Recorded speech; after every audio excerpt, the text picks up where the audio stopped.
Mga dapat gawin para umasenso sa buhay. Dapat may sarili kang diskarte. Maging masipag, mabait, at dapat may talino sa pera. Marunong makipagkapwa-tao, maka-Diyos.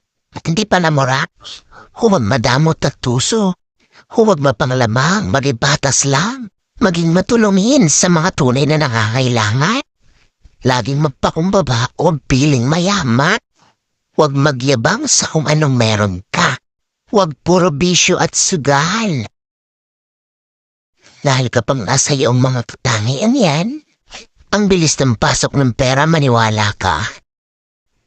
Kahit kaingkitan ka pa nila at hilahin pababa, they will never win. Dahil ang tao may mabuting puso,